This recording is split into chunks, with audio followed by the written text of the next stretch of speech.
हाणे मां अपडेट कयां पिया दादू मां bureau chief MD Munir Lashari जी रिपोर्ट मुताबिक़ त मेयर नादर ऑफिसर आफ्ताब अहमद चना जी सालगिरह तक़रीब थी गुज़री ऐं केको काटे वियो, गुलनि जा हार पाराए मुबारकूं ॾिनियूं वियूं। तफ़सील मूजिब मेयर जे नादर ऑफिसर आफ्ताब अहमद चना जी सालगिरह तक़रीब नादर ऑफिसर परवेज़ अली हालो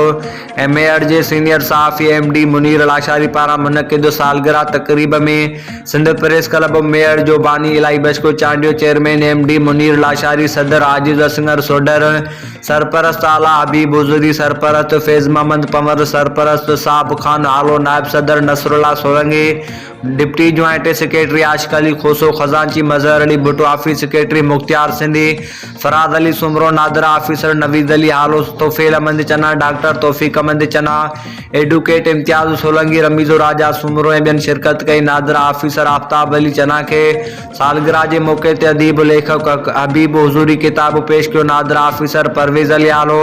सिंध जी सकाफ़त टोपी पाराए ॿियनि गुलनि जा हार पाराए मुबारकूं ॾिनियूं। नादर ऑफिसर आफ्ताब अली चना जी सालगिरह तक़रीब में सिंध प्रेस क्लब मेयर जे चेयरमैन MD मुनीर लाशारी ॿियनि ख़िताब कंदे चयो त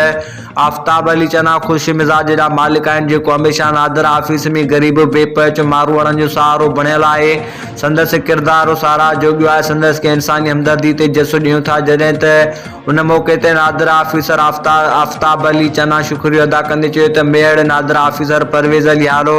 सीनियर सहाफ़ी MD मुनीर लाशारी समेत सिंध प्रेस क्लब मेयर जे सथ जो तमामु शुक्रगुज़ार आहियां, जन सालगिरह तक़रीब मुनक़िद करे मान बख़्शियो।